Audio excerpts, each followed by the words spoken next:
Welcome to Tuck, and welcome to the first ever Chatter Summit of Higher Education and the discussion about how to create a social enterprise in the higher ed space. I've given a lot of thought recently as to what it means to be a customer, and I think that's what we all have in common in this room. You represent about 10 schools, 10 of the top schools, educational institutions in the world. And each of us owns a customer experience. So I own the career experience for Tuck's MBA students. Jennifer Bergen from Harvard owns the executive education customer experience. Everett from Darden owns the corporate relations experience for Darden. And so that's, I think, what brings us all together and what we give a lot of thought to. And the question is, what does that mean? The entire consumer web is now being re-architected around people, right? Your experience actually starts with Facebook and with your identity, and the music you listen to, the games you play, the photos that you share, that is all now architected around people. And I think that, for business, it's really interesting that the past 20 plus years of having enterprise software applications, they've been architected around very rigid and structured processes, right? With a measured result, a fixed cost, and trying to get value out of that. Well, now you really see that business processes and business software is being re-architected around people also, because that is the expectation. The expectation has changed so radically over the past 5 years, it's hard to even describe. It used to be you'd go into the office and they had a typewriter, they had a computer, they had the technology that you would never dream of even having at home. Now you go into the office, and for most people, it's like an IT science history museum. And everybody can pull out a smartphone out of their pocket, and they've got a more powerful computer, access to the internet, and access to applications and computing power that they have never had before. So this kind of tidal wave at the same time of mobile and social with cloud computing is really changing, I think, how everyone's thinking about how to bring IT and business or IT and departments together. Because I think the departments or the business, they want to move really fast. Speed is generally, I think, the greatest attribute you can have in business. Let's talk about CRM. I walked in last night and I saw Chatter Summit attendees. I was like, that is amazing. I was like, is this all about Chatter? I think you guys are here to talk about CRM and to talk about, some of your opportunities there. But how do people define CRM? Is it customer relationship management? Is it community relationship management? And is it really about relationships? It feels like a lot of the applications that we've had are generally about a person talking with a computer, trying to get data into it, and then trying to get data out of it. And those are important processes. But kind of in a social and in a collaborative world, you think about most of these apps, we're just trying to talk to other people. We're trying to deepen that relationship. There's no computer between Norm and Cliff, right? So how do you really deepen that relationship? How do you think about CRM?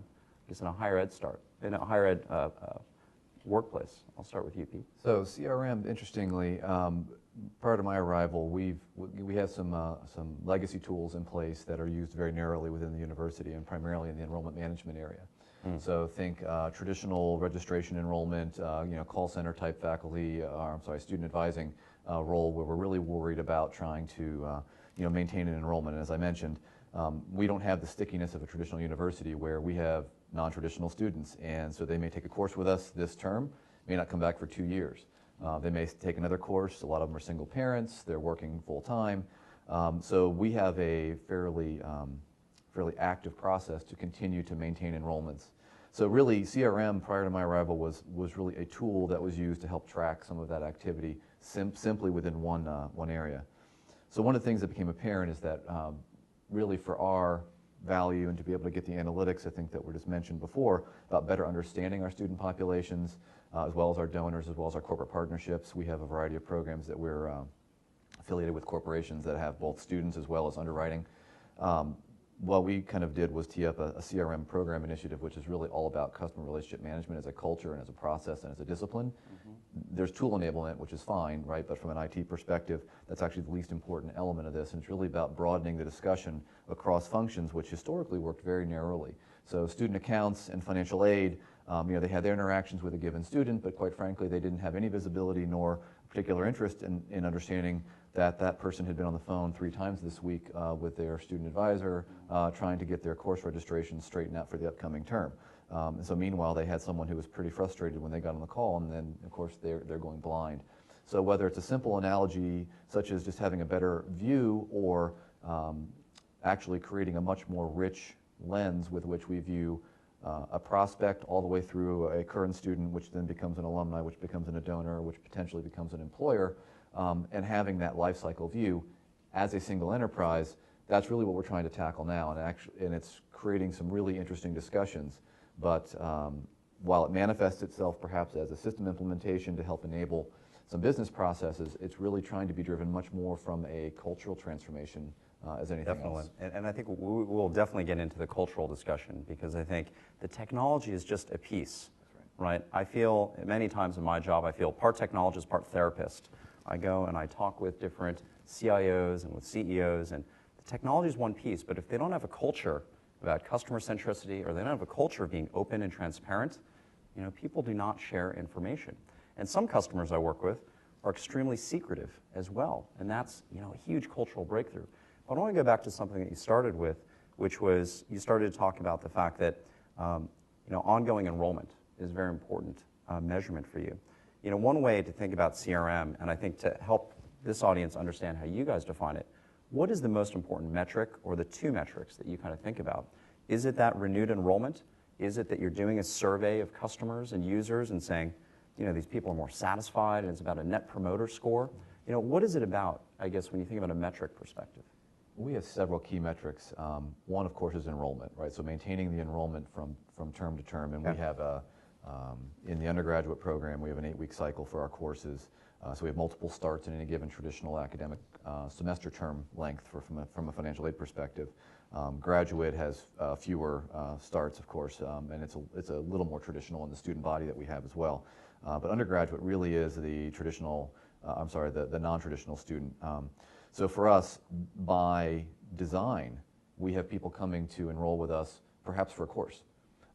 In the University System of Maryland, there's 11 degree granting institutions, and frequently we'll have students from Frostburg State University, which is in Western Maryland, take a course with us because they perhaps don't like the accounting professor in the undergraduate program that teaches a certain section. So during the fall semester, we might have a number of enrollments for students who take one class with us online. They're not degree seeking, we'll never see them again, and that's okay, but it creates a level of churn that's interesting. So enrollments are very important. Yeah. Retention is also very important. We have a variety of challenges with a lot of our students to stay with and eventually seek a degree and complete, but it's on a much longer tail. As I mentioned, they're working, they may have financial aid issues, so they'll plug away at it. They perhaps have a 2-year community college degree. Again, this is our undergraduate program, which is still the volume of our student body. So we look at retention, we look at obviously enrollments. Completion is very important, but it's actually not as a primary lens like traditional institutions would have, that you eventually want to make sure these folks complete their undergraduate degree in some relatively short time frame. In some cases, we have certificate programs, which are a terminal outcome as well. So someone may be coming back, they have an undergraduate degree, but they want a certificate in cybersecurity or some other specialty discipline, which is a composition of several courses that they can put together. Look at that certificate and that graduation rate as a metric of CRM. Well, we look at it as a metric of the university, and right now what we have is a difficulty in our data warehouse and our BI to actually mine rich data, because we don't today have a composite view. So what we don't have is right now is all the groups capturing the metadata in a way that we can actually then trend and analyze it in a rich way. So that's one of the big goals of our transformation of the technology, is to create that metadata set. Yeah, we should come back and we'll talk about data. But let me go on to Pete. So, Pete, you've honed in on donor management and that area. How do you think about CRM relative to donor management? And, maybe what is the key metric that you kind of think about as defining that was space? interesting when you asked about the definition of CRM. Yeah. Because I think a lot of people define CRM by putting the label CRM on their old database. Yes. And it's not really a CRM in the sense of really pulling all of this data together to get a true view of people. So that a lot of companies are marketing their product as CRM when it's really just the old thing. And I think part of the problem is that as customers, we're sort of willing to accept that, Because in reality, a lot of us, our job was to get the address so we could send the solicitation out to somebody or invite them to come and interview, and that's what we cared about. We wanted your address so that we could talk to you the way we wanted to talk to you when we wanted to talk to you.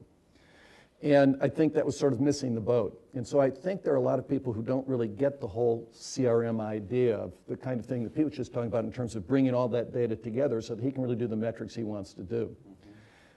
Fundraising organizations have typically used the metric of, well, how much money did we raise? You know, that's the bottom line. So great.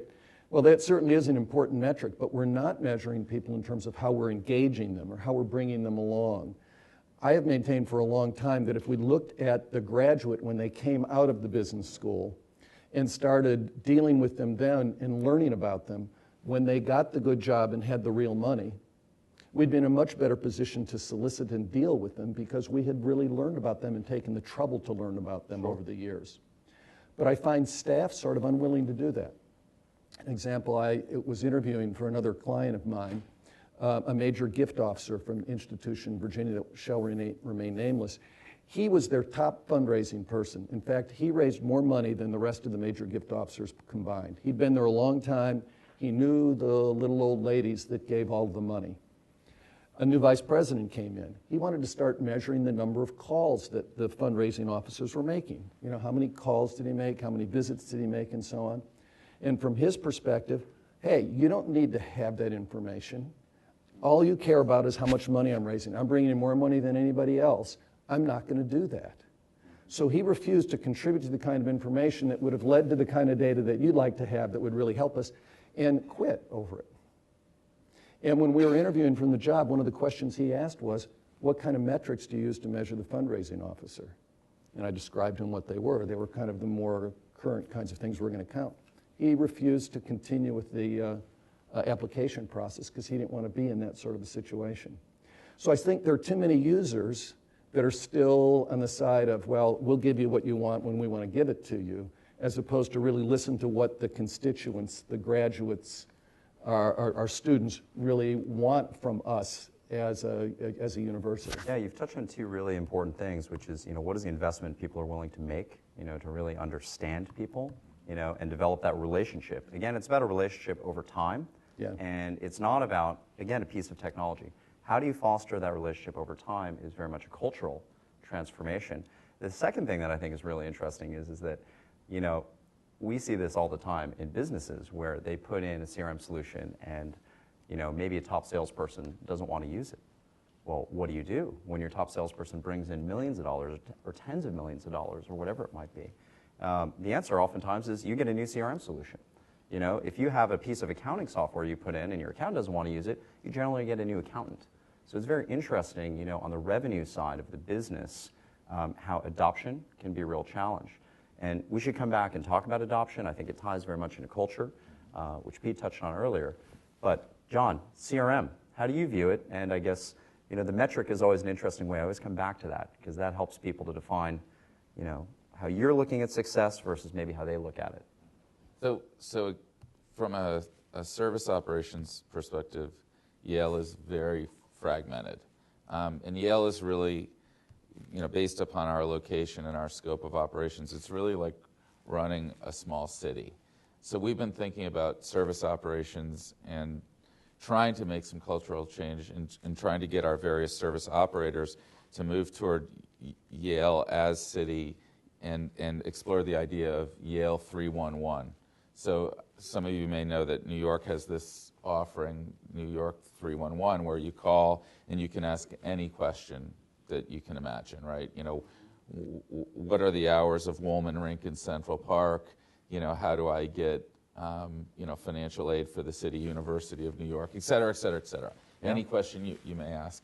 So, in terms of, the way I'm thinking about CRM is, first of all, just enabling all my service operators with common tools so we can start to achieve sort of simple, again, metrics, just simple cost savings associated with the economies of scale and the automation that institutions and companies globally have had for decades that we haven't embraced, especially in some of our smaller service operations. So we have 4 guys who sit and take requests to open and close doors and security, right? We have 3 guys who sit in the parking office and take requests for parking. We have a group of people who do financial shared services, a group who do HR. We have a health plan where we're providing real health care for like 30,000 people, and they've got a service operation. So it's how do we bring a common way of thinking about service operations, and then really how do you just drive to traditional call center metrics, which is something especially those smaller operations don't do. Yeah, that's really interesting. Because you look at it so much from a service perspective and trying to get unification, but that's really hard, right? All those departments, and we're gonna get into kind of departments in IT in a moment, but all those departments have got to have really different views of kind of their metrics and maybe how they want to manage customer service in that call center. You know, how do you, talk to me about unified CRM a little bit and what that means versus, you know, having different departments or silos maybe moving more quickly. Right, so we were talking about this in the breakfast room, you know, earlier. A lot of the service operations want to maintain their fragmentation, and they're scared of transparency, right? And they will come up with all sorts of false, semi-false, and probably some true reasons for walling off their data from one another. And so obviously we see incredible value in starting to break down those walls, both with respect to the quality of the service that can be provided, meaning, you know, I know what's going on with you, and, you know, I see that you've requested parking. Well, let me also talk to you about, you know, the options you might have with respect to telecommuting or Office of Sustainability concerns, right? But more importantly, I think what I'd like to see is that our service providers can, again, start to work across boundaries. So, you know, the traditional company would have Tier 1, Tier 2, Tier X service, and Tier 1 agents would be able to handle multiple calls. So when do we get to a point where we're not transferring people around the institution to get answers, but we have one person who can help you with, you know, how do I get my ID badge? How do I get my parking spot? Where do I, you know, do my simple registration for benefits? I'm thinking of the onboarding scenario. Sure. And we saw a lot of cities, certainly. It's funny you talked about Yale as a city. You know, we saw cities like New York try to centralize everything under 311 as well, right? Basically, centralized non-emergency response, so they can bring a lot of those departments together, get more efficiencies there, and also invest in technology that they might not otherwise be able to invest in, you know, as silos. So let's get into this discussion a little bit more. I'm going to first ask the audience, so how many people here are on the IT side of your business or your university? Okay, couple hands, shy hands maybe, okay. And how many on the department side? Okay, so more department people in the audience, okay. And how many people are students or, you know, maybe other people, other constituents? Okay, or how many people just don't know which room they're in? And they're really confused about what we're talking about. Okay, fantastic. So a couple of people. So it's interesting. We have a panel here that is a little bit more IT focused. We have an audience a little bit more department focused. Let's get into that. Let's start in the middle. So Jeff, you know, you are a vendor in many ways, a consultant. You're not an IT department. You're not one of the departments. How do you view this partnership? You know, when you go in and you consult with universities, are you talking to IT? Are you talking to business? How do you kind of see that struggle? I'd love to hear your perspective. I'll play the devil's advocate for the departments, and then we'll have the IT side here, and we'll have a little bit of this debate. Well, I've actually seen that changing. John mentioned something that 20 years ago I wouldn't have heard. IT talking about opening up the data to more people. It used to be the IT folks wanted to, you know, batten the hatches down and not share the data very much. Right. Now the IT people, as John just described it, are more open about trying to share this data than a lot of our departments are. So I think we see that evolving. The other thing I think that's changing is that people are going to find something to do that helps them as a tool to get done what they need to get done. And if IT isn't out there trying to help them do that, they're going to find some other tool. I think in some ways that's how Salesforce started. I mean, there were salespeople out there who weren't happy with what they had to track what they were doing in selling. So, you know, the IT people would be back there with their giant systems that took forever to respond. So they go out, they could, from their own pocket even, afford to pay for Salesforce or some other tool, and they'd buy it for themselves, maybe Act or something, in order to automate what they were doing. So I think the IT departments have to get enough out in front of that they are really dealing with the departments as though they're their customers and providing a service to those folks, and that the departments see them as a resource to do that as opposed to an obstacle to get that done. Yeah, I agree. It's really interesting. I think that relationship has changed a lot over the past couple of years. And I feel like even 5 years ago, it felt really like IT and business or IT and department were on just completely opposite sides of a firing line. It has come together in some ways, but there's still a tug of war. You know, I spent the last 3 years before I sort of have been building the product again, but the last 3 years I was our chief marketing officer. And marketing is an area where, let me tell you, the applications and the technology, it is moving fast. And if you're not able to kind of buy applications, test applications, and do that, you cannot move the needle on the business. It's really hard. And you know, my CIO and I, we had a very interesting relationship, always a constant tug of war. And she had a really tough job. She was trying to really keep us safe, keep us secure. I want to try the latest, hottest, coolest thing that's coming out because I got to move the needle on the business. So let me hear now from the CIO perspective. I'll start with Pete. You know, tell me how you kind of view it. You've had a lot of different roles too. So I feel like you've been on the business side as well as the IT side. How do you view it? Well, it's interesting within our university, again, that I arrived at a time when there was a really, we were on the tail end of the investment curve on almost every single platform. So we were early innovators in the online learning space at a time in the late 90s when really internet-based classroom distance learning wasn't out there yet. There were no commercial tools available. So for, you know, whether it was luck or fortune or foresight, we invested in building proprietary tools to enable that business, and actually grew very rapidly. But as I mentioned, CRM, whether it's LMS or ERP, everything was legacy and dated. So being kind of from a, I guess, a technology background, you know, I think in some cases the obvious role to play here is to kind of be the technology person. But what I found was that as a academic institution, really it was taking more of a need to kind of drive the innovation and the thinking around what's possible, and creating a bit more of the portrayal of a very non-traditional IT environment, which I have zero interest in running boxes and systems and servers in our basement, and we're moving as rapidly as we can to partnerships in cloud and technology. I think the analogy I use when I arrived is that I run my whole personal life you know, with my MacBook and my iPad and iPhone and Dropbox and Facebook and LinkedIn and Foursquare, and when I arrived, the environment was Windows XP and BlackBerry and Exchange 2003. So when I actually requested a Mac and got it, I could not use Outlook on the Mac because our Exchange environment was so old. So that's a great example of kind of what I was walking into. But what's interesting is my expectation in my personal life is that I have all these wonderful tools. To your point, they're free. That's how I live my whole personal and professional life outside of work. And I find it absurd that we don't actually have the same level of innovation and flexibility and agility inside. So we're working as quickly as we can to replace all of that. But the role that we're really playing in some cases is it's a very service outcome oriented approach. I have zero interest in being a software company. We don't write code for a living. That is not our basis. We do actually do some development where there isn't anything available. But you know, I'm trying to kill off right now all the traditional file shares, SharePoint, and all the other traditional tools that have that kind of legacy, and live far more in, you know, we're doing social collaboration, and we'll get into that probably later on an enterprise basis.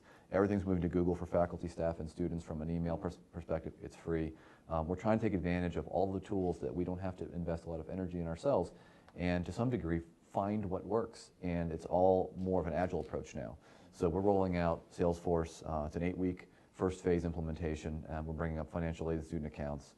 Following that will be another phase which will have all of enrollment management and IT, then global overseas, then institutional advancement. So all the projects now are approaching much more of a, you know, do something very quickly, develop it along the way, enhance it, come back. It's all sprint-based.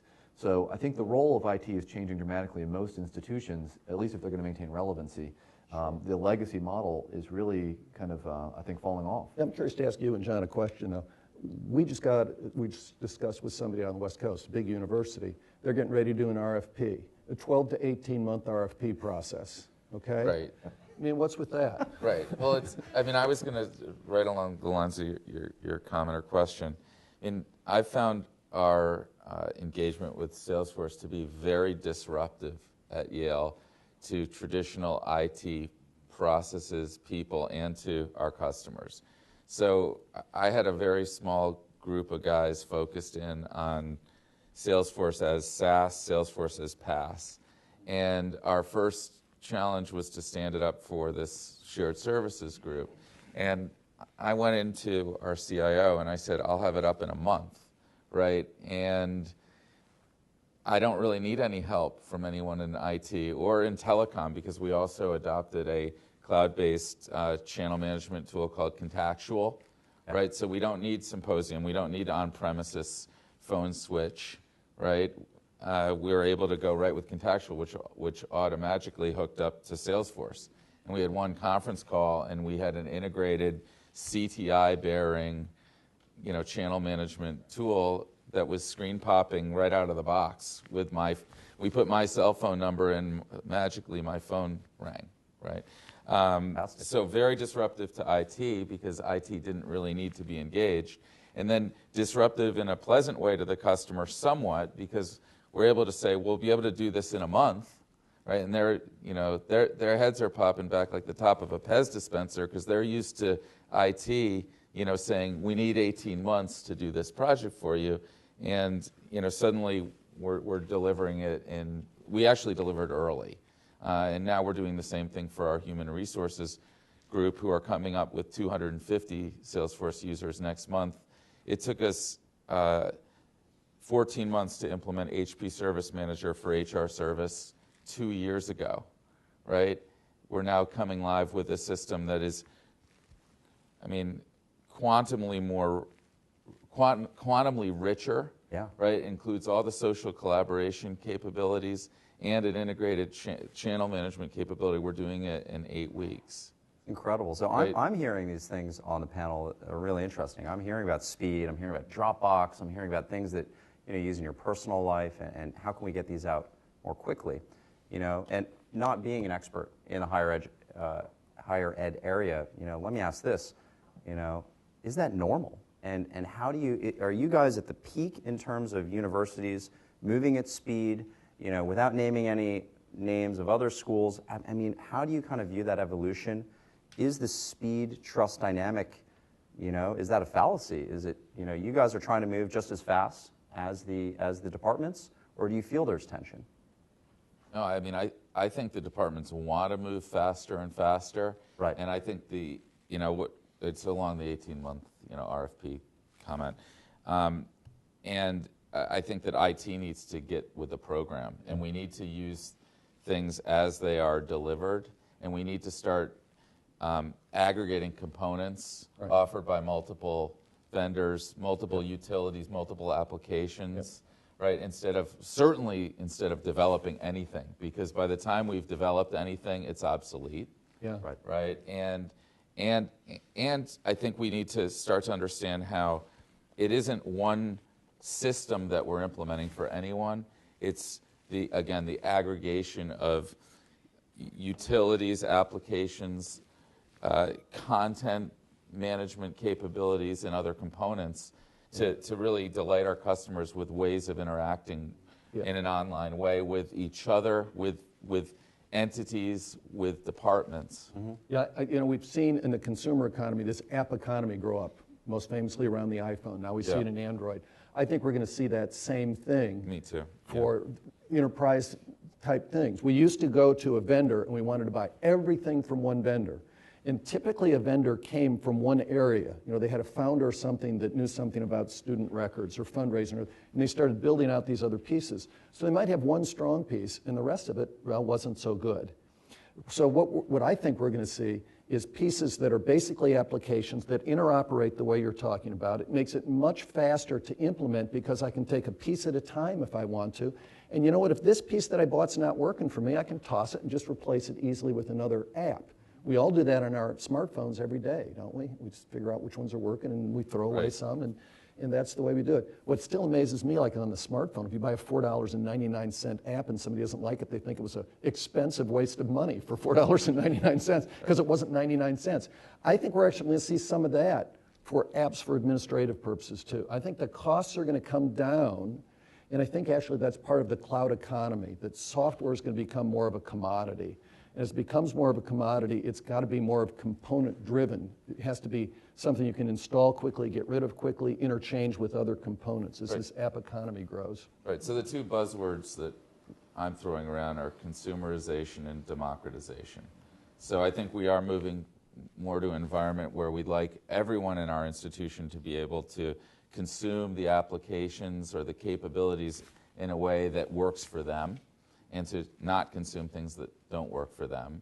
And the democratization really relates to, you know, I as a student, faculty member, staff member, can start to access not only the applications but the data predicated on the services that I build between my legacy data and the, you know, the new applications capabilities.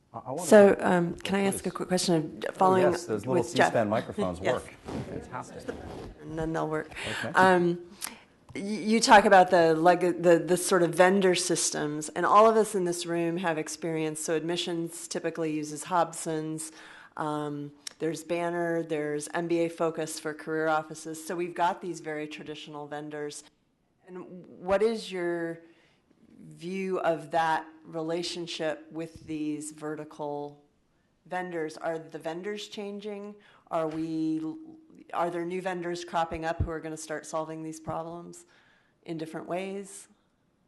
So I'll jump in a little bit, given that we're kind of re-architecting our whole ecosystem right now. And one of the themes I'll add to is that I think it's not about applications or capabilities as much as it's really about solutions. And the one thing that people are enamored with is the app or the package or the vendor.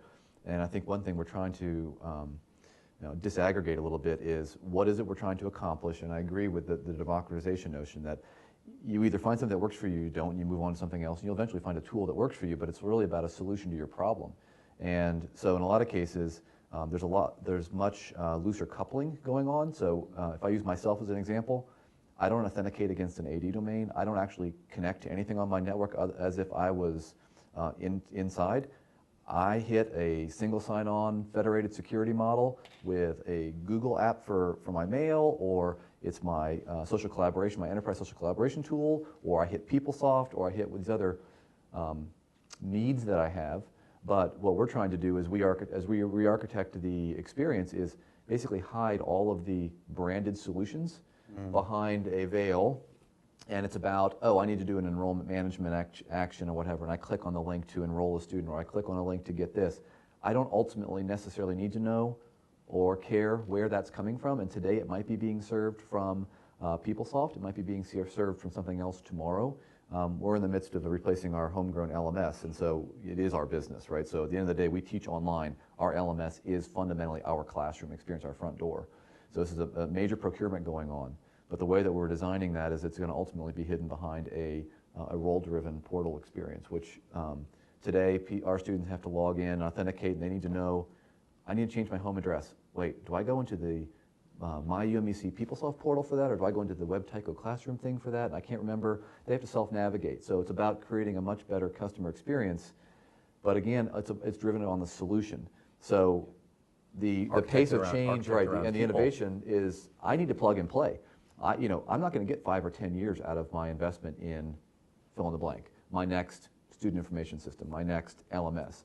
If I get 2 or 3, that's probably okay. So I need to own my data, I need to care about that, but I need to be able to add to or complement, and I have a shortcoming perhaps in one package system, because again, we're not about necessarily writing code anymore, but if I can get 80% of what I need here, good enough. Roll it out, we're good, fill in the gap some other way, and then when something else more compelling comes on, rip it back out and put something else in. But at least if I can abstract that disjointedness from the customer, whether it's my internal staff community, whether it's my faculty, whether it's my students, we've then given ourselves some agility, right, to be able to respond better. So you can change something in the background without disrupting the user experience. Yeah. I'm hearing some really interesting things. Rolling things out, 80%, great. 2 to 3 year investment horizon. Some things are going to work, some things aren't going to work. that's a very different proposition. In Silicon Valley, we spend a lot of time talking about failing fast. We just want to find out, is this thing going to work or not work? But what Pete's describing is very different than what most educational institutions are doing today. Let's face it, we don't typically do that, but I think we're going to have to. And to your point about the vendors, I think one of the problems vendors are going to have is that almost all of the vendors that are selling into the educational space are based on licensing software models. You pay a bunch of money up front, and then you own it, sort of. You keep paying a maintenance fee. But what Pete's talking about is a subscription-based economy. So he can use something for 2 years and afford to swap it out because he didn't have to make the big upfront investment. It's very difficult for a vendor to switch from a licensing model to a SaaS-based subscription model. Yes. Most companies will not make that bridge. And what will happen is if they don't make that bridge, somebody else is going to fill that hole. It's almost impossible for a software company to move to a subscription model. The financial change just cannot be understated. Right. I was at a software company. I've been at multiple software companies before I was at Salesforce, 8.5, 9 years ago. I've been there a long time, so it's hard to remember the software company. But the software company could not change its financial model. And this model of having, of course, a different technology delivery model, but a different business model. It's a subscription. There's a higher degree of accountability because if you don't win people's renewals, right, they will walk away. If they fail, they will walk away. So, our most important metric probably in our business is our renewal rate. Yeah, and that's very different. Yeah, and the beauty of that is it allows you to hold the vendor more accountable. Yeah. Because they know you can leave whenever you want to. If the vendor is not fulfilling your needs, you're going to find another vendor. That's right. Whereas in the old days with the licensing model, you had so much invested in it that you couldn't afford to do that. So I think that's going to be a huge change. It's a big change, and you see big software companies starting to kind of step into these models. They're starting to cannibalize some of their own financial models, but it's really tough. Yeah. It's a really hard thing financially, and it's a hard thing, too, to center the entire business. You have kind of these warring factions. I'll tell you, like the insider's view of a software company is really interesting. I was on the side of trying to get subscription applications out, and everybody just trying to stop you along the way. And that's been one of the things I've seen with all the pure cloud companies, of course us, but now so many others. It's not a hobby for us. The renewal rate is, what we're focused on. It is our whole business model. There's no option of let's test this, right? So we orient very differently. But anyway, enough about me. Let's talk about this failure rate, because I think failure is a really interesting thing here. There's a lot of people here who I'm sure want to try different things, right? They would like to try different apps or try rolling out different things. What's an acceptable failure rate for trying applications? Is it, 1 out of every 5 things you're going to try is just not going to work, and that's okay? Is it 1 out of 10? Is it, Tell me how you guys think about that. We've been talking along the lines of fail fast. We've been talking about this concept of a MVP, or a minimum viable product. So the idea being that as we introduce new capabilities, and by the way, a lot of the new SaaS solutions are friendly to this, and Salesforce especially has been very friendly to this idea. How we think about building products, right, by the way, as well. Okay, yeah. So we come up with an idea, and we're trying to get our customers to think this way. So instead of monolithic, again, 18-month projects where we envision a space shuttle, maybe we're envisioning a toaster, right? And let's just start with a toaster and then figure out how, we build all the kitchen appliances, Right. And I think it's a hard adjustment for some of the customers just because they're not used to thinking that way. Right. And they're not used to saying, well, I can accept the fact that this aspect isn't automated yet. But what we found, and we've done it with both of these service operations, is that we found that, 1, the solutions lend themselves to this MVP. 2, the solutions are much more hands-on for the customers, and we are teaching customers to fish, right? That they start to explore with us, side by side with us, and they start to see, well, that requirement I had doesn't even make sense in the context of, let's say, Salesforce. Yeah. And maybe we should try something like this. So classic would be reports, right? So traditionally, everyone says, well, I need this inventory of reports. And the first thing that I say now with Salesforce is, I don't want to talk about reports right now until you really understand the capabilities of Salesforce, right? So, I showed them, well, here's a view, right? You can create that view to be anything you want it. Here's a dashboard, and look, I can double-click, edit, and you can drag a report and an object and create a little dashboard for yourself. And I mean, it just happened with HR where the director of the service center said to me, we don't need any reports. We'll just do it ourselves.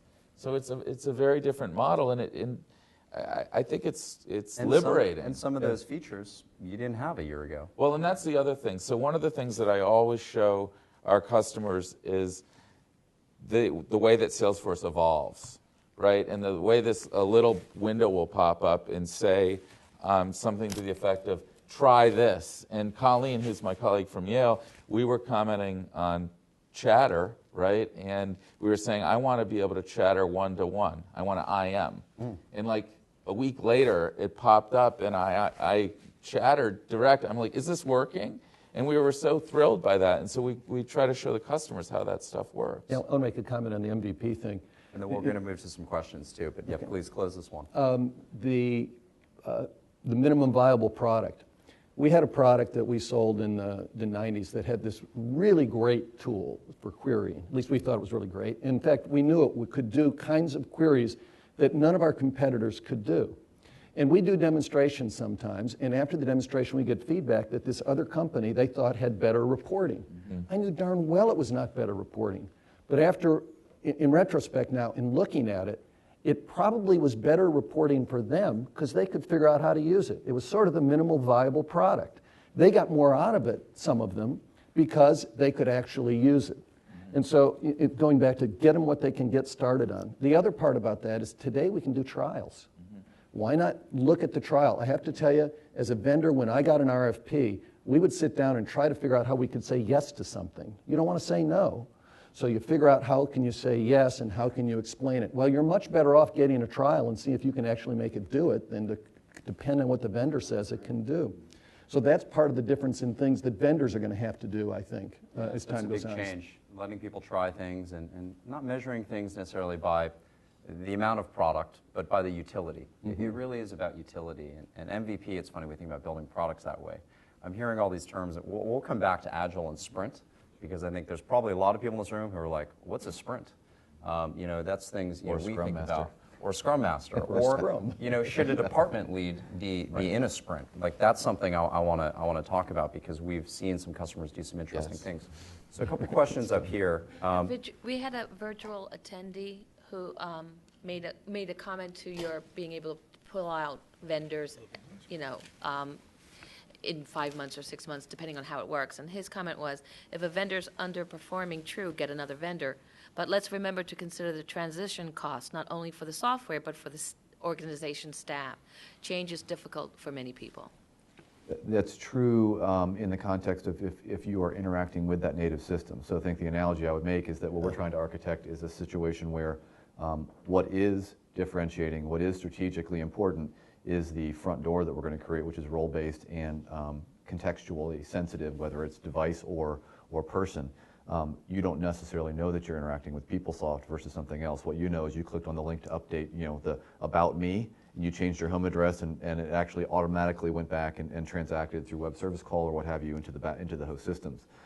What I'm trying to achieve as we move forward is to allow us more agility, where I'm not going to probably even have one LMS. So today I've got a massive production LMS, but we actually have prior learning assessment and other, if you will, outcomes-based learning models that we're going to be potentially growing. So if I have multiple academic pathways, the body of one LMS product solution may be great, but it doesn't work really well in this particular program approach. So perhaps I actually might have multiple, and in fact I will have two LMSs for a while, because I'll have my legacy as well as my new as we transition.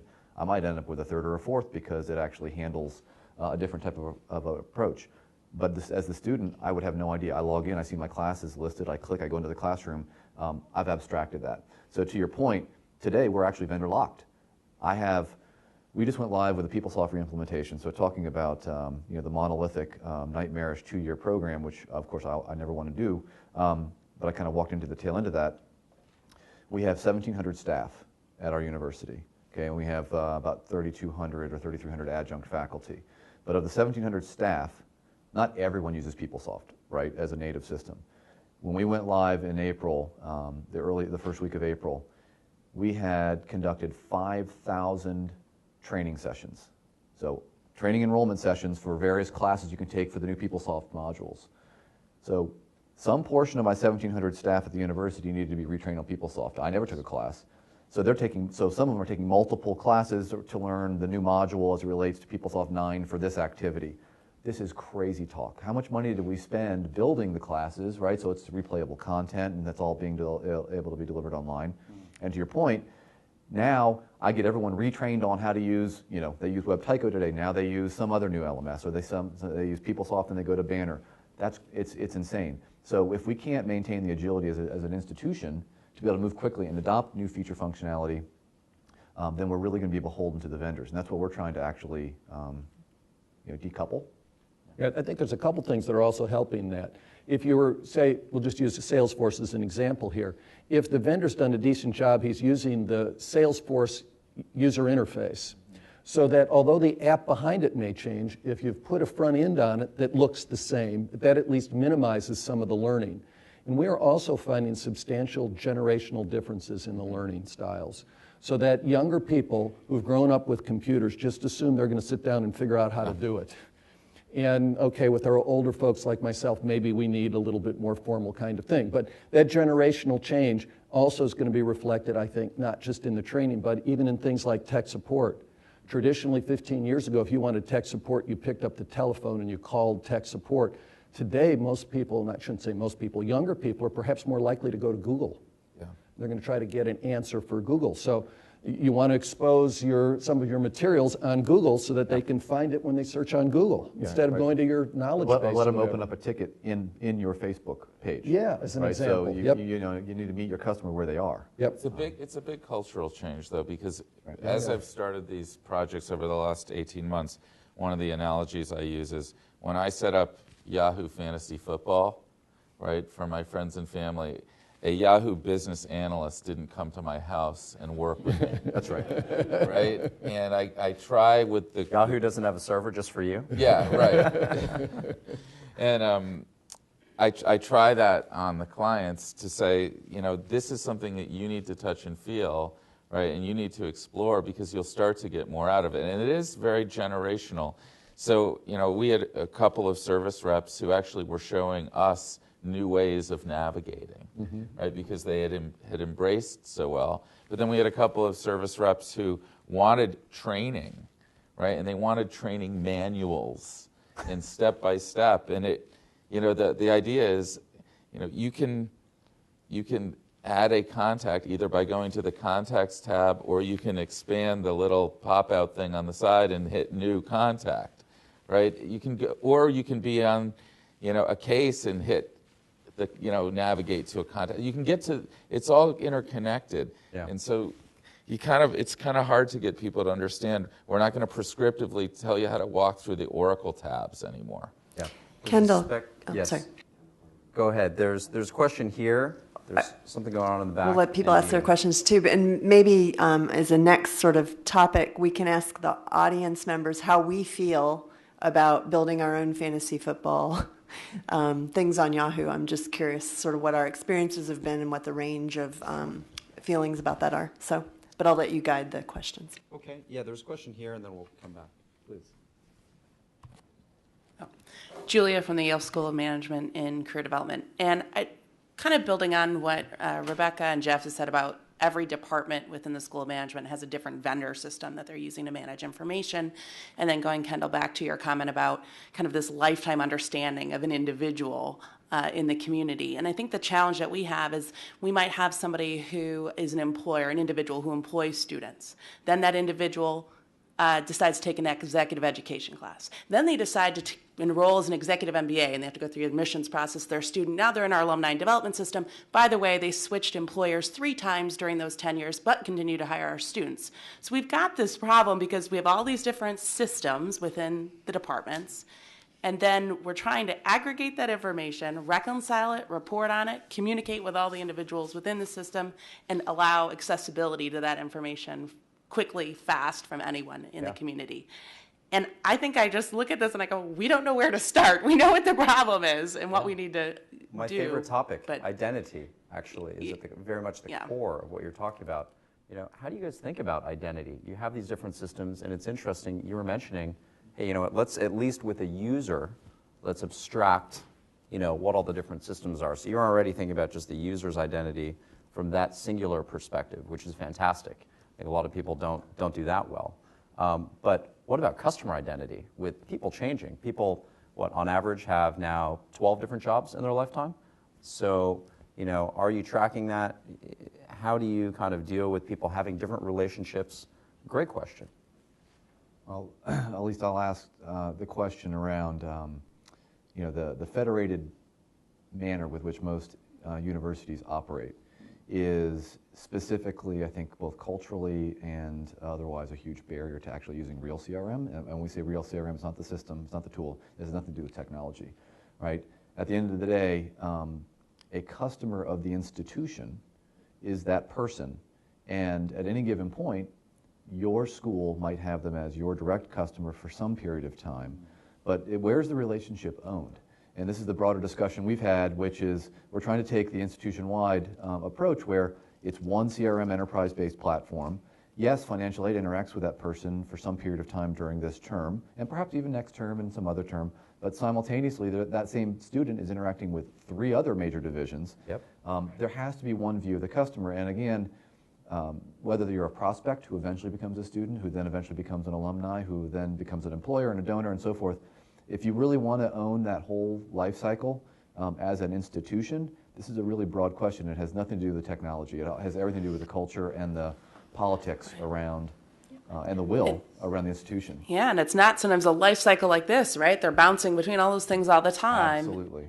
It's like, where do you start? Yeah, so this is a big, it's not a big problem for us the way we're organized, but I imagine it's an ingrained and a really deeply held problem for most institutions, where in the traditional colleges where you have individual schools who do have full autonomy, this is a tough nut, and I'm not exactly sure how that gets solved unless there's I think an enterprise-wide will to solve it.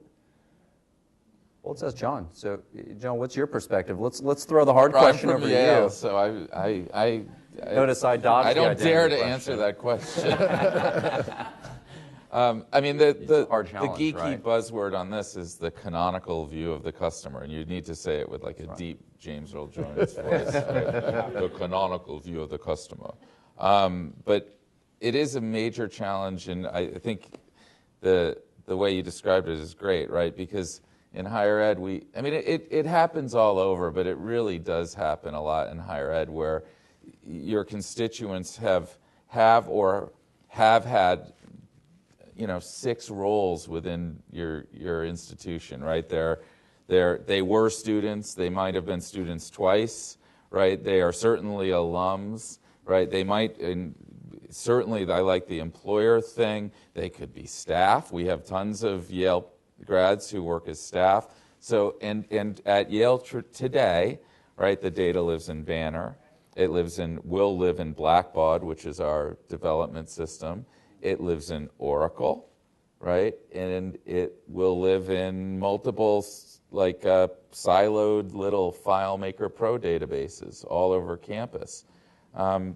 It isn't today something that we have cracked, but it is something we're going to be working on. Right, because I think you want renewal rate, going back to this that's what you want. You want more and more and more engagement from the individuals in your community. So traditionally, IT might have created a customer hub, right, which owned the canonical source. Today with services, right, we can actually broker transactions that occur associated with that constituent's platonic record, right, because it actually doesn't live anywhere anymore. It lives everywhere. We can start to broker changes to that record and then move them across all the systems. Now, I don't know about other higher ed institutions, but Yale does not do this well now.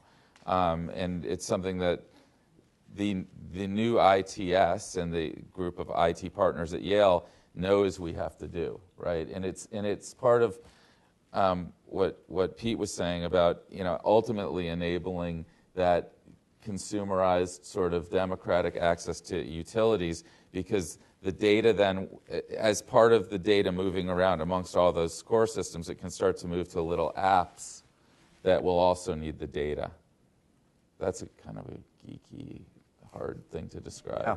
Well, there's a couple questions online, so we won't forget about those folks. Oh, it's just from you. Okay, well please just share. I'm sorry when you for the talk buildup. about the higher education and how our systems are working right now. I think Tuck also has that problem that you have, where we have something that's homegrown and then we're bringing in other apps. And I think there has to be a consensus through different departments like alumni services and admissions, that we are here to service. We have a customer base. That's first and foremost. And they can come, they can be alums, they can be prospective students, they can be recruiters, but they're our customers. And all of us have our data that's important to us, but there has to be a cohesive, way of getting that information in one place. So it's the frustration for the staff, for the students, for the recruiters, are not felt at all.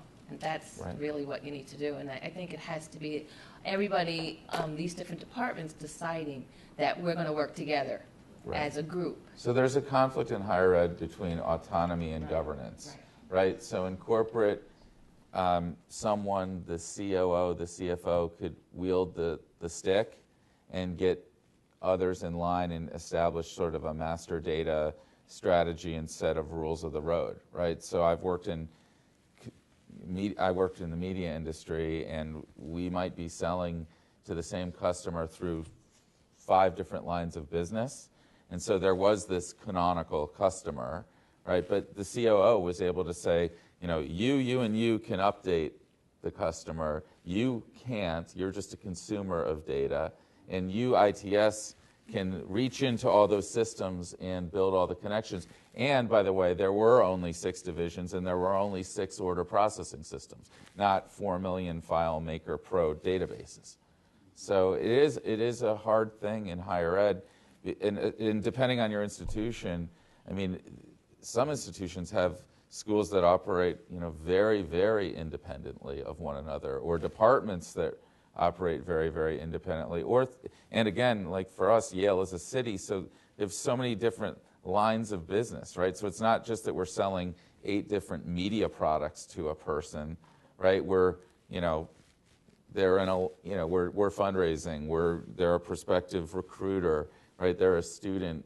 They got mugged, and we're keeping them in the Yale Police Department database. I mean, there could be many, many ways that we need to keep track of what's going on. Well, how do you tip the balance? How do you decide, the autonomy versus kind of the unified governance, view, but also I think the benefits, right? We've talked a lot about the benefits of having a unified view, being able to change things in the background, maybe having a consistent or federated, view of a customer or a person. That's a very nice thing to have. How do you decide? Like, how culturally do you kind of decide? Because I think, there's a lot of different institutions here, a lot of different businesses in the world. They all sit on a spectrum. But, what advice would you give to people? Clearly you guys, pretty fast moving, very distributed, population, and maybe also not some of the history of a lot of different groups. You've been more unified. I think, I don't know? I don't know if I would characterize it as that. I think they've actually been completely siloed over the years. Undergraduate versus graduate, we have 2 different schools, 2 different deans. They've operated completely separately. Financial aid and student accounts don't talk to the other departments. So it's been an interesting cultural observation. But what I would offer is that our CRM program has been not at all about the technology. This was all about actually defining the value to the institution in having a more holistic approach to this and getting the entire cabinet and executive committee to buy it and to sell it within their organization. And it's the transparency. It's interesting. People are very leery of the transparency about, well, I don't want people to know what I've been doing over here. And I think you have to kind of tackle that more from a cultural and political perspective. And it's not about the technology. Again, that's the easy part. I mean, on almost any of these initiatives, the easy stuff is the tech enablement when you get to the point where you know what you want to do and you know what the problem is you're trying to solve for. But I guess what I would recommend is that if the universities who do actually have far more deliberate autonomy see value in having being part of a larger relationship spectrum, you have to kind of gang together to some degree, because the tech piece is really the last piece to worry about. It has a lot more to do with kind of who owns the data, and are we going to agree that I'm not going to update someone's home and job profile records and not tell everybody else, and I have my own piece of my own separate Salesforce implementation, and I'm not sharing data with anyone else. I mean, it's ripe for challenges there. Great. There was a question over here, and then I'll come over here. My question is related to where you were going and where you started at the beginning in terms of defining what the problem and solution set is. So I work here at Tuck and I'm responsible for corporate development. One of the things that we've talked about on a data team perspective is this idea. It's more anecdotal, but there's advisory members of our best alumni that are our best givers. They've been our best hirers. They were Tuck scholars, meaning they achieved the highest level when they were here as students. Some of that is anecdotal in terms of we know individuals that have had this level of performance across departments, meaning they helped the CDO, they helped alumni services, they helped corporate, they helped individual giving. So one of the things we've talked about with this whole process is how to create the data sharing and/or platform and solution that will allow us now going forward in time to then statistically say, yes, this student that was a prospective student in 2010 is now, achieved these kind of levels, is given back to this university. So I guess my question is, how important is having this kind of definition of what you want to achieve to being able to then get data stewardship and ownership and sharing across departments, and maybe even forgetting a little bit about what the legacy solutions are, but how do we achieve this goal? So I guess I'll open with a comment and then share the floor here. It is certainly easier when you start like we are right now from the front and building your enterprise data model before you deploy this. In a fragmented world where perhaps if you have multiple schools or departments that all have their own instances, as an example, let's use the simple example that they're all using Salesforce and they all have separate instances, tying the data together there can still be achieved, of course. It's a lot easier if you actually have an idea up front as to what the overall enterprise data model looks like and you want to do, and then you can always handle with role-based permission structures, who sees what and so forth, and who can update. But to think through it up front is a lot simpler. But keep in mind that our CRM world is only one small piece of our metadata, and it all goes to a data warehouse, and actually we do all of our really interesting analytics and mining there. So PeopleSoft, CRM, Portal, LMS, all of that metadata gets fed up ultimately up into a data warehouse, and that's actually where we do all of our real analytics.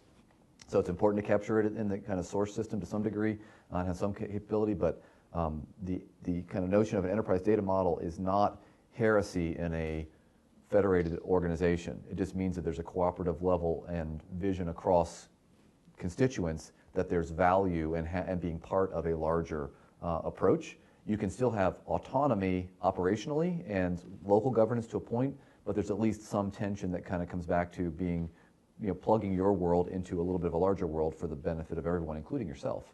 And so from a solutioning perspective, again, it's not as complicated as it actually sounds. I think culturally and politically, there's got to be a will. And isn't that the key? I mean, there's a dimension of that question, which is you had a catalyst, right? It sounded like, at least anecdotally, right, you knew something was happening. You had a hypothesis, and maybe a very important hypothesis when you think about the business side of kind of what you're doing. Does it need to start with that? Does it need to start with somebody, relatively senior saying, we have a big problem, and we're not solving that problem. We don't have a way to understand this. We don't have a way to measure that. How do you think about a big, significant business catalyst or catalyst at the department level or maybe at the, full kind of cross-university level, to drive change? Because I sense there's a lot of people that want to drive change.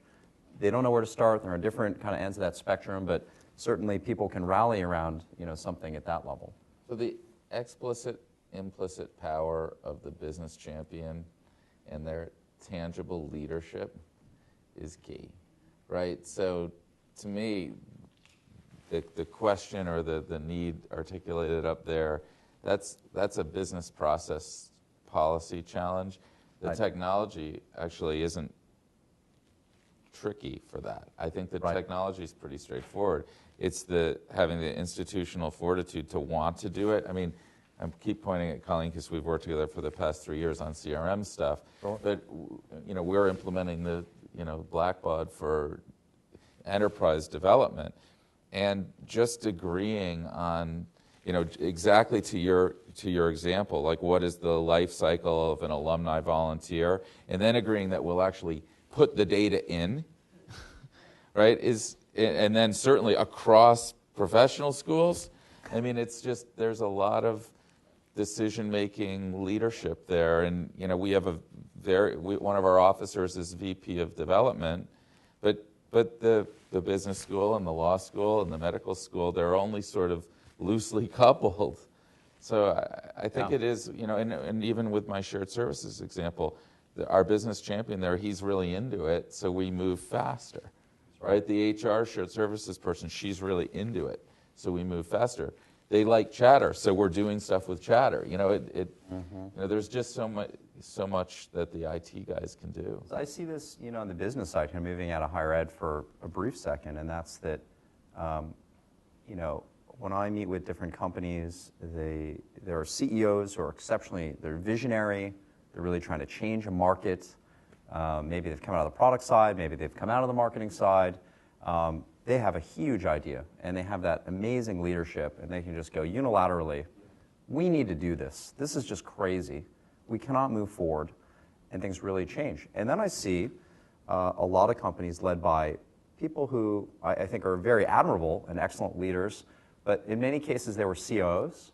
There's a lot of COOs who become CEOs, and they have a different view of the world. Their view of the world is very much these GMs, or I'm a GM, these leaders by region or by product area or by department, let's give them autonomy. Let's measure them. Let's empower them. It's very different.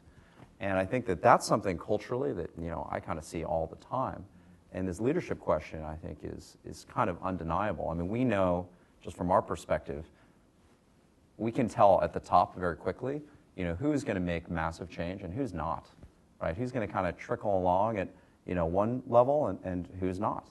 And there are different champions with, I think, different credibility, right? And also different passion. I think it takes, this is hard. It takes a lot of passion. And I think that when people are not passionate about solving the problem, then it just becomes a massive amount of work, and people go, I can't think about this, right? How do you create passion around this? Is it purely a leadership question?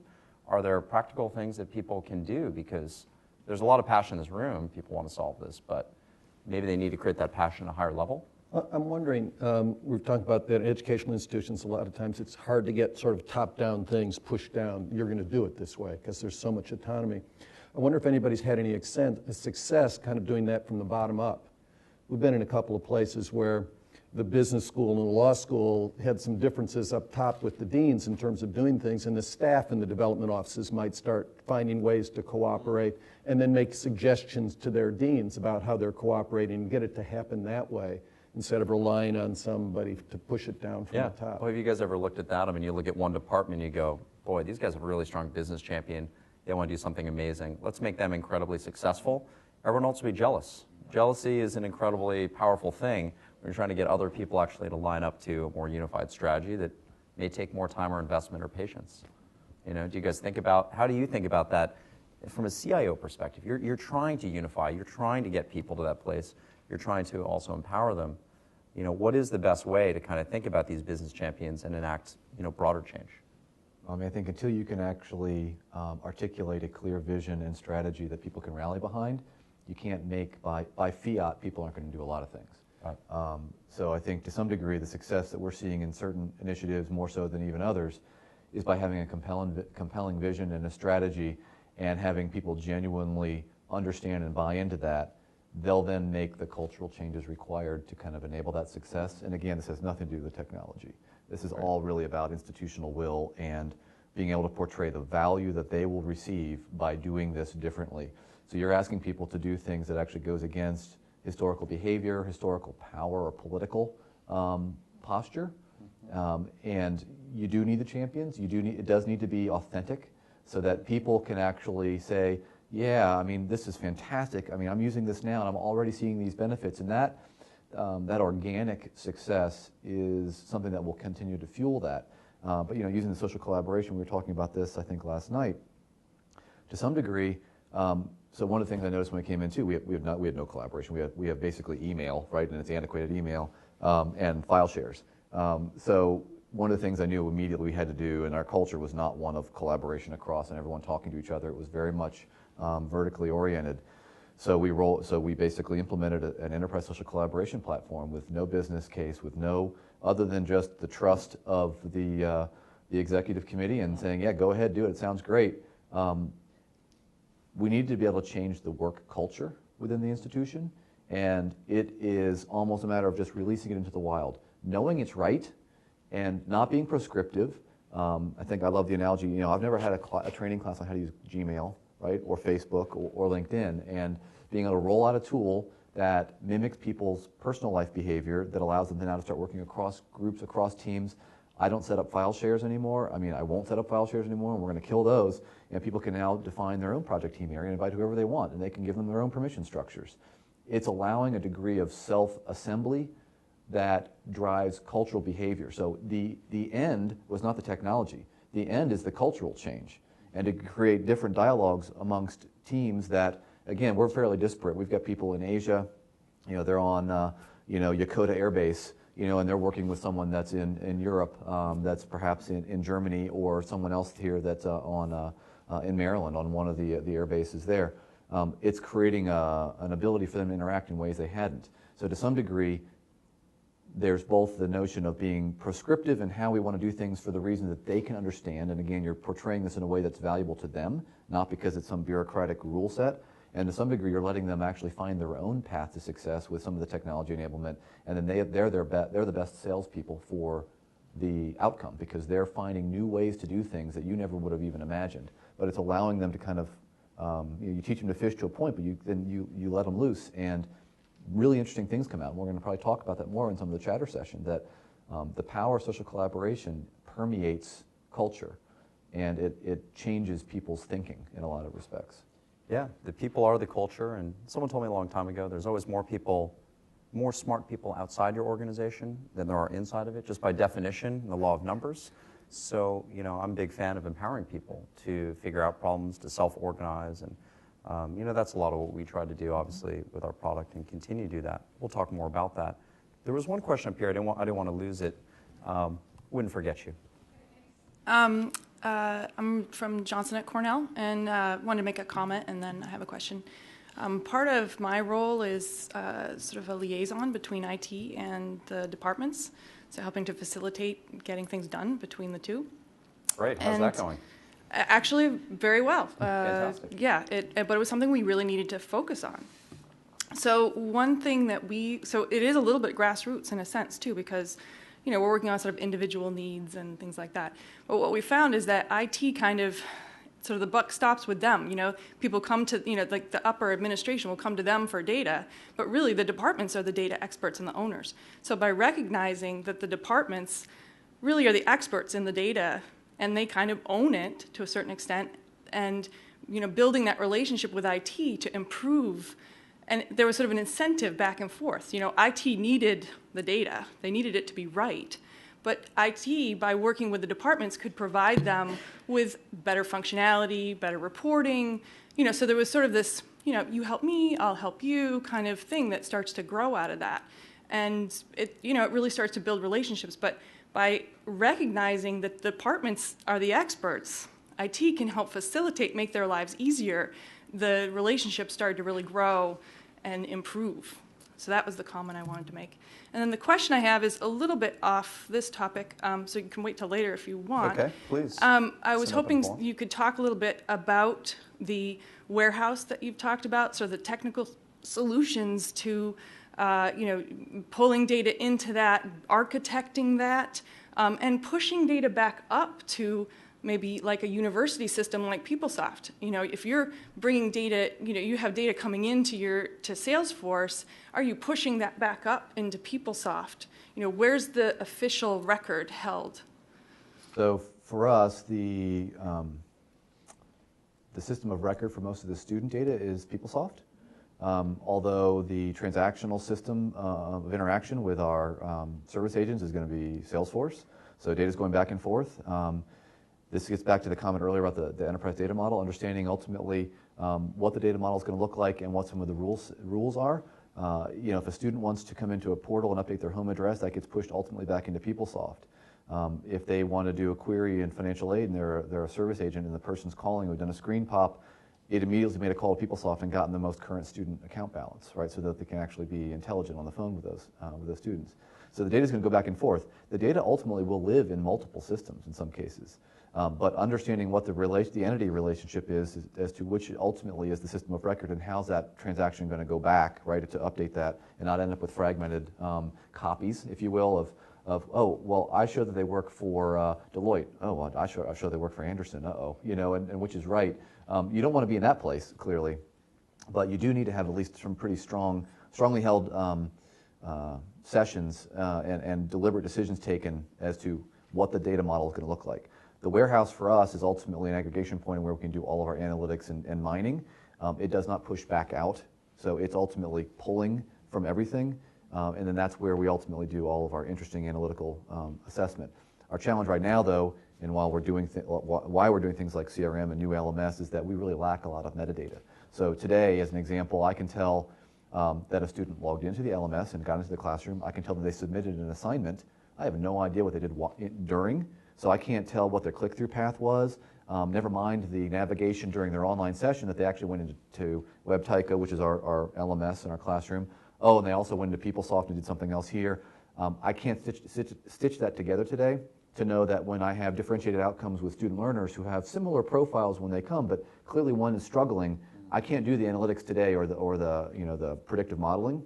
So one of the reasons that we're obviously replacing a lot of our platform systems is so that we can actually generate that completely holistic view. So modern LMSs and more contemporary ones generate the metadata, and I'll be able to follow them, their entire online, session, to know how long they're dwelling on a given lesson, right? So why did one student revisit the same piece of material in the classroom 6 times when no one else in the class did?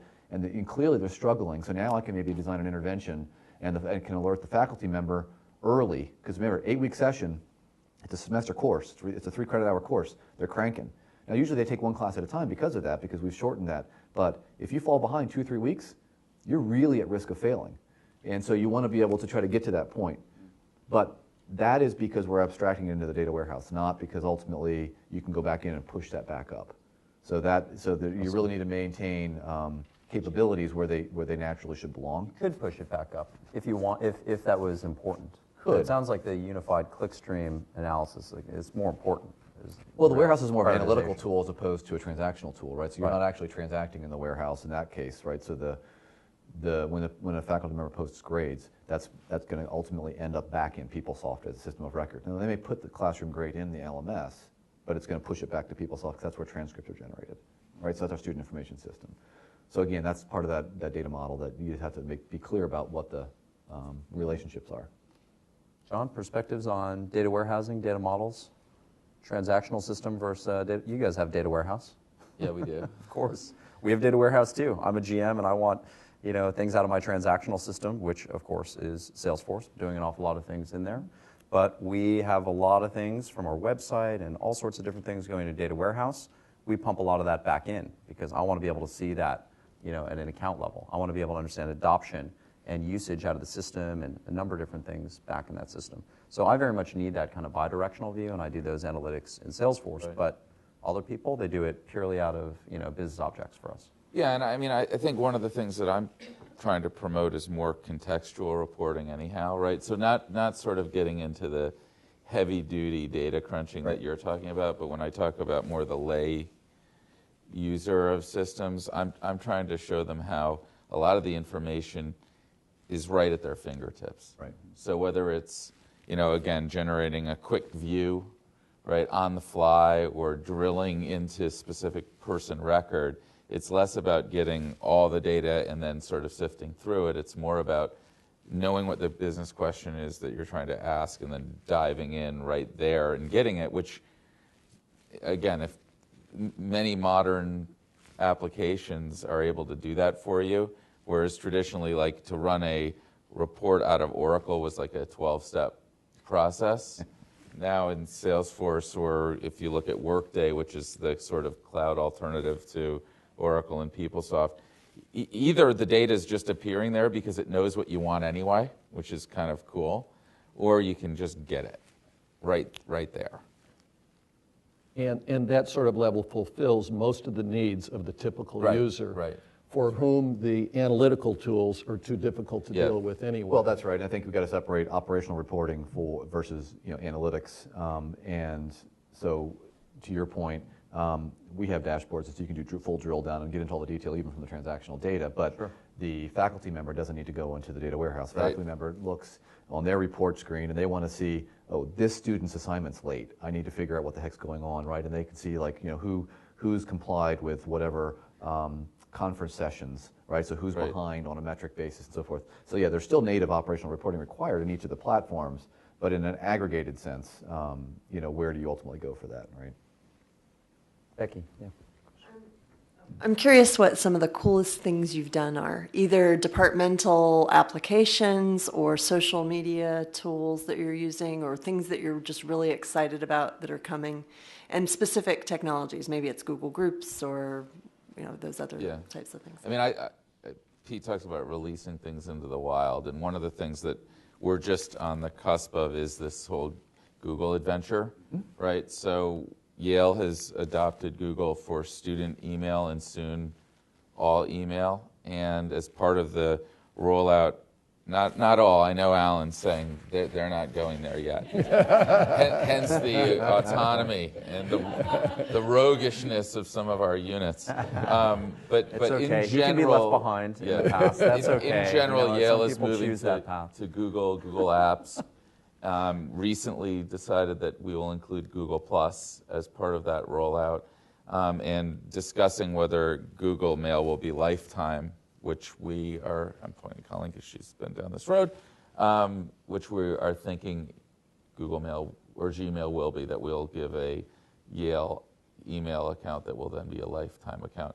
So I think one of the cool things, and again, in terms of releasing into the wild, that we're seeing is the Google Circles, and the way that Google Circles, Google Hangouts, and soon to be Google Docs all interact. And the idea that maybe, or not maybe, we will come up with some case studies that we can, and we're thinking about even videoing these case studies to show faculty how they might use some of these capabilities, but we're not going to be prescriptive. We're going to say, hey, look at this, you can do this. And it's where I feel like we might even be like leapfrogging some of the LMS capabilities. Certainly the LMS capabilities around collaboration and doc management, less so the application stuff like grading. So that's, for me, one of the coolest new things, and how we're going to use something as componentry, right? Existing componentry. We're not building a single thing, right? We're just case studying it or describing how it can be used. I think I'll mimic the notion on Google. So we're moving Google full apps, including Plus, for everybody, including lifetime email for students. So we're about 2 weeks away from our last migration of all of our staff and faculty, and then we'll be migrating over the summer, or opening up rather, to students. We've never offered student email before, so that's kind of cool in the sense that, again, back to the notion around Google Plus and just letting people do their thing. But I think enterprise-wide, again, it was pretty archaic. View as well as a tool set, but we've, in the last 9 months or so, we've rolled out an enterprise collaboration platform, which is really exciting. And while people are using a delivery for things like project interaction and collaboration space and creating doc sharing areas, it's a blog platform. It's an ability to communicate, look up, find people who are related to certain subject matters. That's really kind of taken off. We've done a bring your own device technology rollout for all mobile devices. So any staff member employee wants to bring their own iPhone or That's pretty cool. Android device or BlackBerry, we can manage it remotely, and the only hook is that we get to wipe it off the university data if they leave or if they lose it in a taxi cab someplace. The single ID initiative was great, so collapsing down to a single federated identity pair is a big deal. So while we're not at single sign-on yet, that'll be in about 3 months. We're at least at single ID pairing, so that you may have to log in separately to a couple of different applications, but it's the same ID pair. Again, wasn't there. So Huge it's not new benefit. tech, but it's great value for people. And then just broadening up the device portfolio. So now it's whatever works for you. Whether it's a MacBook, if it's a Dell, that's a big deal for the staff because they've never had the choice before. So little things in some cases that aren't necessarily new or super cool. There's also some tech stuff like middleware, enterprise service bus we're putting in, things that help on the IT side, which are really cool and groovy because I don't have dozens and dozens of integrations to maintain with PeopleSoft anymore. But most people kind of roll their eyes at whatever, but it's actually cool for them too because now things are faster, right? It'll be easier to get data in and out and so forth. Some of the things that are top of mind. Jeff, what's the coolest thing you've seen working on? Well, one of the things that we've always been interested in is relationships between people and how to traverse data. You were talking about different ways that you could create a contact. So I've always been kind of interested in how I could show to a client relationships between different people or even between different pieces of data. So we've been playing around with some tools to do that. One of the coolest of which is from a company called Visual Thesaurus. You can go on the web and play with that. It's the coolest looking thing. It's kind of 3D. It's just amazing. a neat thing. And they actually sell that as a tool that developers can use to show relationships between other kinds of data. So I think that's one interesting thing. The other thing that I think is really going to be powerful actually has to do with chatter. We typically think about chatter in terms of like Facebook inside your enterprise. When we talk about it to someone, that's what the phrase we use, and people immediately have sort of a connection to that. But chatter is really more powerful than that because you can also follow data. And because you can follow data, that gives me the capability to go in and say, I'm interested in this person. So that's pretty interesting. Mm-hmm. But then I want to take it a step further that says, I'm interested in anybody who made a gift of value X, $1,000. I want to know about it. That's different than picking out a specific donor. It's saying, I want this information on somebody who meets this set of characteristics because I want to do something. Well, you can now because they've added it. You can actually participate in the chatter feed. You can write triggers that evaluate data and based on that put something on the chatter feed. I think that has the potential to be very, very powerful because it alerts me to stuff I want to know without having to run a dashboard or report or anything else. Yeah. And I'll throw you a bone. I think that's cool too. I was going to say, I'll throw you a bone. One of the coolest things that we did over the last couple of months is we've started to use the approval button in Chatter. So, and I'm very proud in that I figured out how to configure it all myself. Awesome. And so then I can go to the customers and say, hey, as we roll out this service capability, we can actually expose approvals right through Chatter. And people think that's really whiz-bang. Yeah, cool. so if you haven't seen that, it's basically, in the notion of a feed. I mean, you can imagine you're in the Facebook feed, but being able to approve something, whether it's Really an good. expense report or, an interview that you want to go to the second round or a job offer, it could be anything. It could be a deal discount, if you're selling something. But it's an interesting area, and I'm going to talk a little bit more about it later today, which is just how structured data and unstructured data are coming together. Mm-hmm. I think that's one of the really interesting megatrends. I spent a lot of time building structured database applications. Now I'm kind of looking at this line, which is kind of slowly disappearing.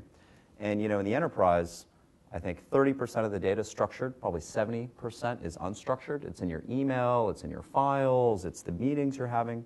And for most companies and most institutions, they're completely blind to what's happening in the unstructured world. They just don't have a good view of it.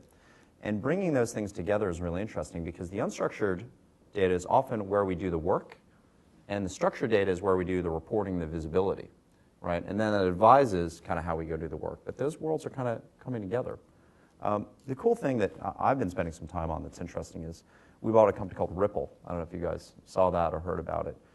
It's spelled with a Y, so R-Y-P-P-L-E. And they basically were kind of looking at the world and saying, HR applications are terrible. Nobody likes them. Nobody uses them. You log into them once a quarter, once a year. And when your password reset rate rapidly approaches your login rate, that's not a good thing in terms of adoption and usability. And that's when we know something's failed, right, in the software business. And they took a totally different approach. They just said, nobody wants to work this way. And they really tried to take gamification and badging and recognition and say, you know what, people help me every day. I work in groups. People help me to achieve things. People remove obstacles for me. They stay up late to get something done. Can I thank them? Can I give them badges? Can I give senior people in the organization also a currency, to be able to recognize people and say, oh, you won the chairman's badge for doing the most amazing thing with a customer or with a student or whatever it might be. And all of those things, today you kind of get those, maybe you get those attaboys in email or somebody thanks you. None of that is in your HRMS system. It's totally lost. And then kind of come performance review time, it's like, whoa, what are we talking about? This is a way to kind of, actually enjoy and also thank people in the natural flow of how you're working. And I'm thinking a lot about how kind of that natural flow for just how a person operates is what to put first.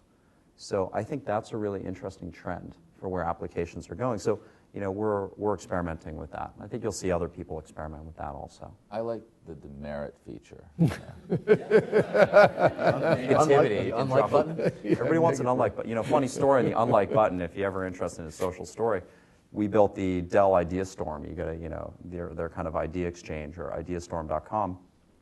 And the first thing voted all the way up to the top was, we want these, Linux, systems. We want these open systems without, Windows on it. And Michael Dell was like, that's only because you have a like button. You need an unlike button. It's all the way at the top. If there was an unlike button, people would push it down. So we're like, okay, let's give him the unlike button. We give him the button, and it just made everything wider. People just pushed down all the other stuff around it. So it was they really want it, apparently. It's fascinating how social behavior works, and we've tried a lot of different things, and we'll learn those things.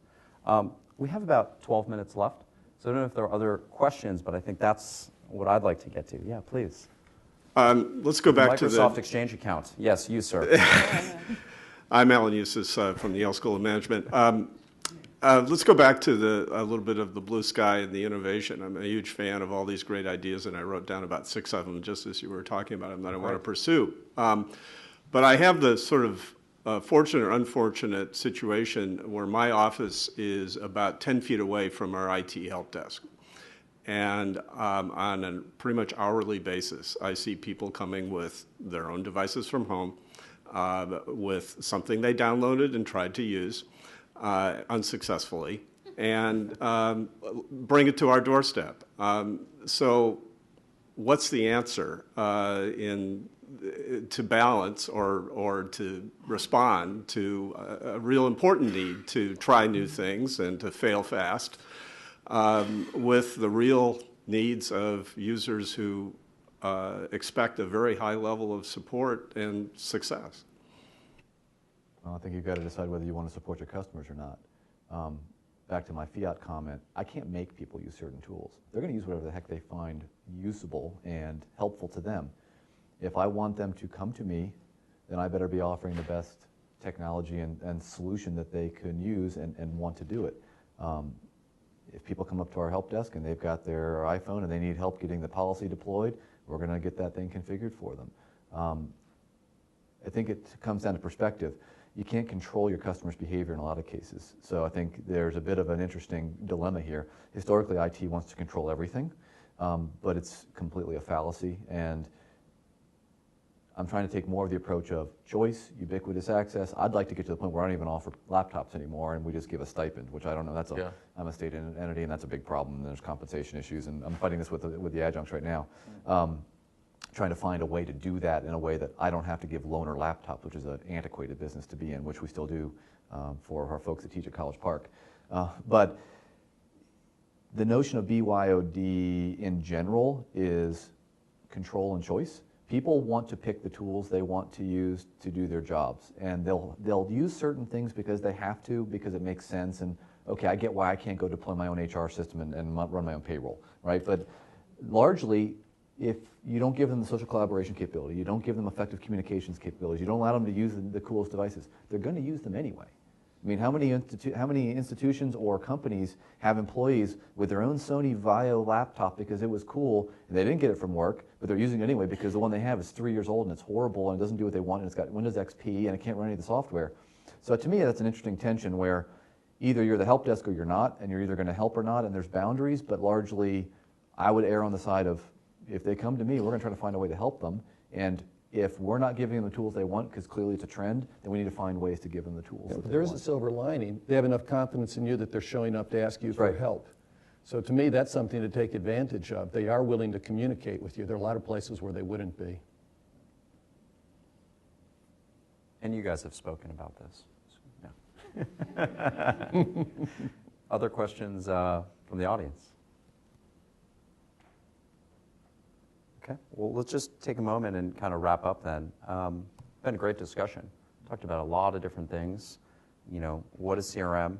Maybe practically how to do some things. We talked about, you know, the department side, the IT side, how to partner together. Somebody who's in the middle, you know, working on that partnership, very interesting. Maybe that'll be a trend. You talked about Agile and Sprint before, but I'm kind of curious from everybody, you know, maybe if you have some closing thoughts or practical advice, or one thing, you know, you think that they should do to kind of drive change. People are looking for success, and, you know, clearly you guys have found a lot of interesting things that you've done. You know, what I guess summary comment or piece of advice maybe would you give to this crowd? Hands-on. Hands-on how? So when you have something that's a business need that's of interest to you, go explore yourself a little bit, you know, try to understand the landscape, try to understand it in the context of the tools you already have, right? Because sometimes there's a solution right at your fingertips.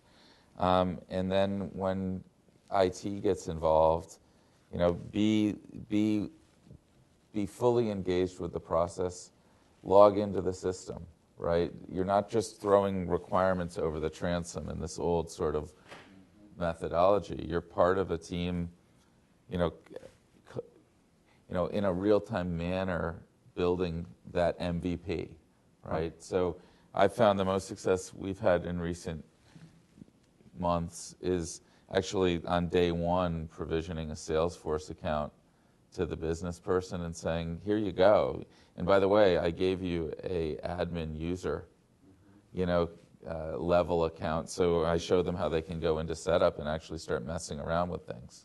Interesting. And so that's my... Yeah, well, that's letting people iterate. You know, I think there's a dimension that, you know, I think businesses want to iterate. They don't know how to iterate. Maybe they've seen some of these tools and how they can change things. Some companies have the opposite problem, by the way, which is you give their business users IDs, and people are changing things at a rate at which, you know, most users are confused. It kind of outpaces the understanding what the process is. But I think that iteration and partnership, you know, at Salesforce, we tried to, particularly when I was trying to move so quickly on the marketing side, I just asked the IT department, I said, look, let's just open up the sprint reviews. Mm-hmm. Let's just open up even the stand-ups, right? I mean, the stand-ups are stand-ups. Right.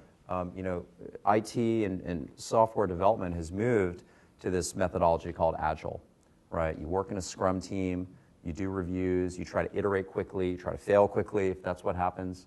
And now I increasingly see business people coming to those stand-ups, coming to the sprint reviews. It's really changed, I think, the teaming effort.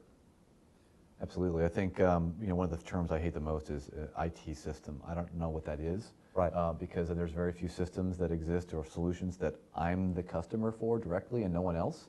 So I think one thing is, you know, if IT systems and initiatives are happening to you, there's a much bigger problem at your institution to begin with.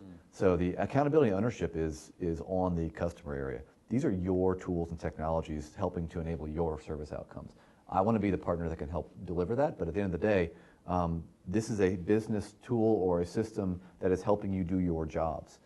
So if, you know, to your point, the old model was, you know, defining something that you wanted, you threw it over the wall, and then 18 months later something popped out, and it wasn't anything that resembled what you really wanted. It's a really broken model, and you know, the whole notion of agile software development, you can, well, in native software development, it's pure agile, and we do that with some custom code now. Largely, it's this whole iterative approach. And to your comment, I have far more people that aren't IT in our sprint review meetings than anyone on my team.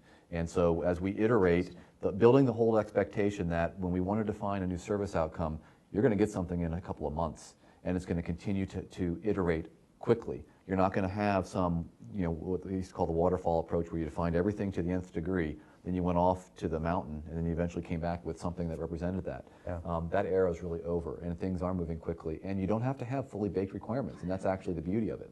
You have a general idea of what you want to do, you roll out some basic functionality, you see what sticks, do they like it, and you can constantly correct course, and you're not wasting time and energy. So I think that whole delivery model really is the rule of the day now. Yeah. Perfect is the enemy of good. Absolutely. And I do think that waterfall really epitomized that. And I think very differently about how to build applications, certainly, than I did 15 years ago. You just can't do it that way anymore. Yeah, I mean, they basically said what I would have brought up. I think this is a very, very, very different landscape than it was even 5 years ago. And I'm not sure that most of the users and virtually none of the acquisition processes have kept up with that change. So that the acquisition process, when you've got to buy something, if you have to go through a formal process, it just doesn't work, in my opinion. It's broken. So some of these things we're just talking about here, breaking this down into smaller pieces, getting apps, little pieces that you can get into it, I think you can keep things moving along much faster and more efficiently than dealing with the old kind of process that we used to have. I think that's hard at some state institutions, incidentally. Pain. Because they still have all the old rules. Yeah. But you can definitely make it faster than it historically has been, but it is a bit of a barrier for sure.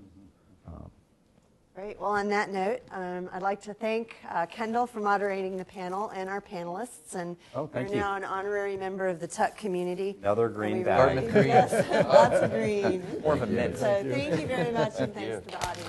Thank you, guys. Great audience.